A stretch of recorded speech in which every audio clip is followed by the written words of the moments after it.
कई कई गो वरदान देवता देवी पूजला के बाद घर में संतान के उत्पत्ति होखेला।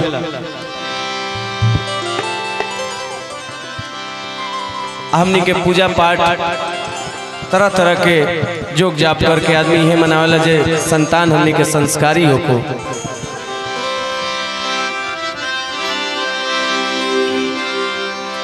किट्टू खातिर एगो गीत असाचो में अगर किट्टू के देख ले तो साफ बुझाई के एकरा के भगवान भेजले बड़े।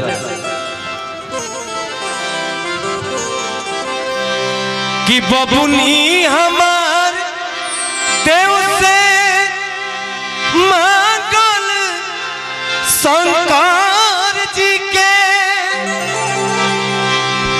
भाखल शंकर जी के भाखल हो ए गुड़िया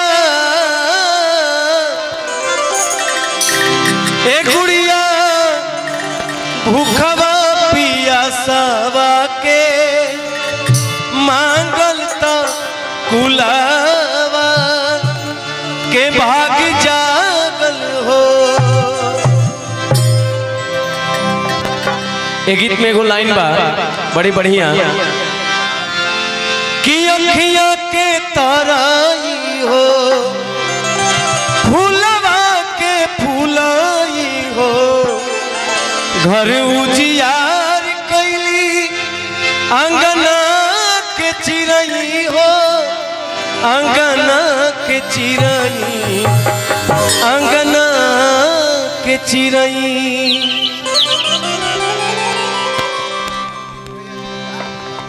सुजीत भैया के तरफ से पुरस्कार आयल रहे, अभिनंदन मनन बा।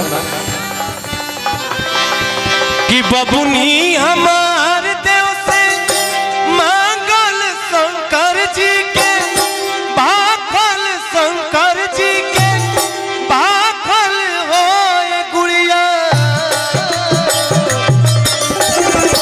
ए गुड़िया भूखवा पिया सावा के मांगल तो कुलावा के भाग जागल हो ए गुड़िया भूखवा पिया सावा के मांगल तो कुलावा के भाग जागल हो।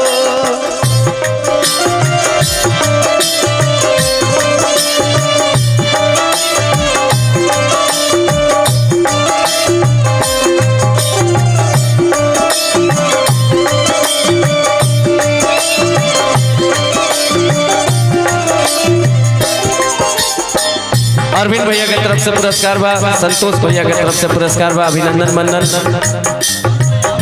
अरुण भैया के तरफ से पुरस्कार आयल, अभिनंदन मनन भाई सी रुआ चमकत रही।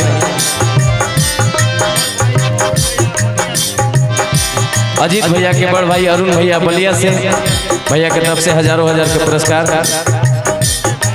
दीपक साउंड विनय भैया के तरफ से पुरस्कार बा।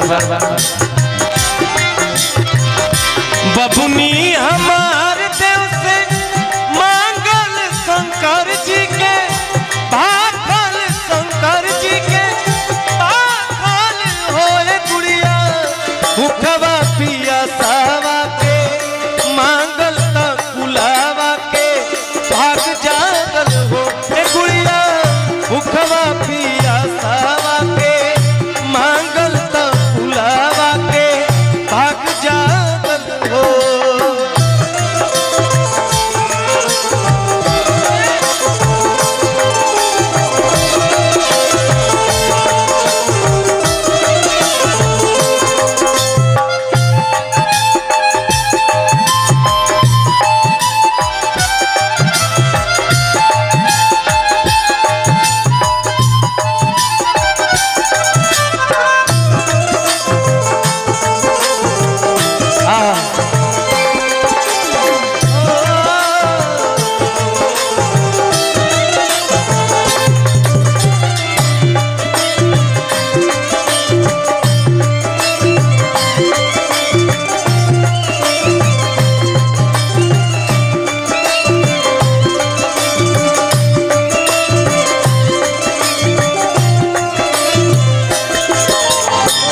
हमार बहुत ही प्रिय गायक अभियंता भैया के झाल वादक सरवन जी के तरफ से पुरस्कार।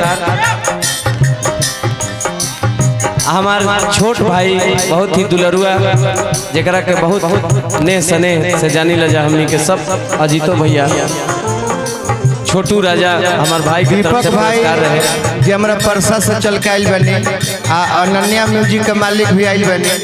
हम चाहब कि दोनों आदमी मंच पर आ जाए, दीपक भैया आ वो भैया के लेकर चल रही अनन्या म्यूजिक के मालिकार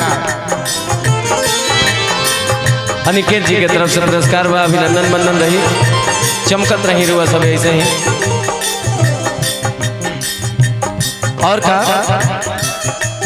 प्रभाकर बाबा के दूसर का गीत बा भोला बाबा सागर रही कि भोला बाबा पुलिस भैया रौरा सभी मंच पर चल रहे। गोल्डन भैया आवाज सुनत हो के मंच पर आ जाए सब है। अभिषेक बाबा के बहुत स्वागत बा। नारदी विधा के जाने माने गायक अखियों के ताराई हो फूलवा के फूलाई हो घर उजियार कैली अंगना के चिड़ई हो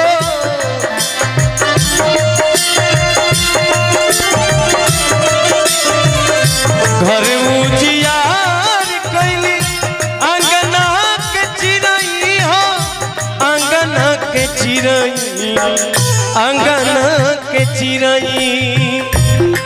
भोला बाबा की तरफ से पुरस्कार, अभिषेक बाबा की तरफ से पुरस्कार, अभिनंदन मंदन बा। और का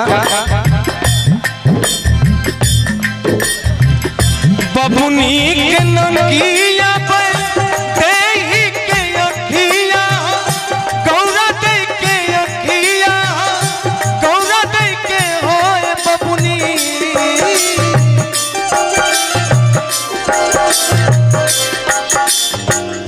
बबुनी के नंगिया पर देही के अखिया गौरा दे के अखिया गौरा दे के होए बबुनी।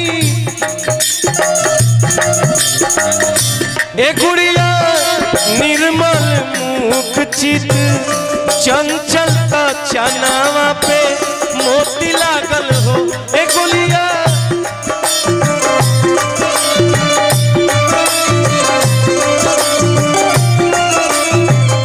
अभियंता भैया की तरफ से अजीत भैया की तरफ से बहुत पुरस्कार बा। और वो बेटी की है आशीर्वाद रही कि देश के सर्वोच्च पद पे नियुक्त होकर यह कामना रही।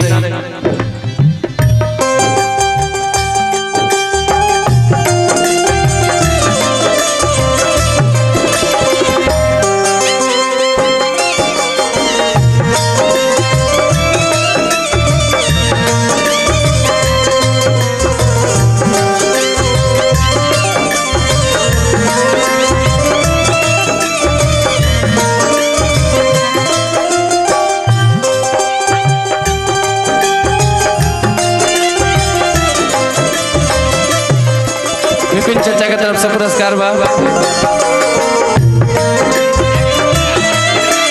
अजीत आनंद भैया की तरफ से पुरस्कार बा।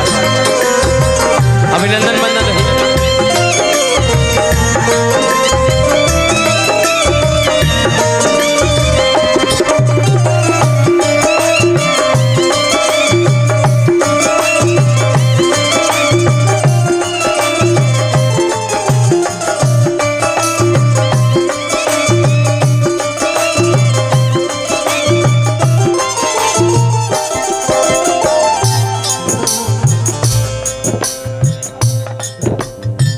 अरुण अलबेला भैया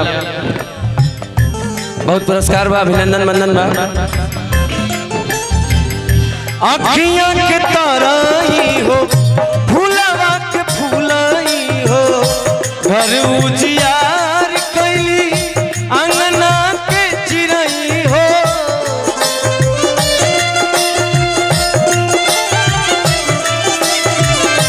घर उजियार कैली रिमझिम जी की तरफ से बहुत पुरस्कार और वो ऐसी चमकत रही। और भोजपुरी की बहुत ही अच्छी गायिका नेहा राज जी की तरफ से भी पुरस्कार आयल रहे। अभिनंदन बंदन बा रोआ लोग 3 दोगुना रात चौगुना ऐसी बढ़त रही है, कामना रही ईश्वर से। बबुनी के अखिया पे देहि के नकिया गौरा दे के नकिया गौरा दे के होए गुड़िया भूखवा पिया सावा के मांगल ता कुलावा के भाग जागल हो ए बबुनी भूखवा पिया सावा के मांगल ता कुलावा के भाग जागल हो ए गुड़िया भूखवा पिया सावा के मांगल ता कुलावा के भाग जागल हो।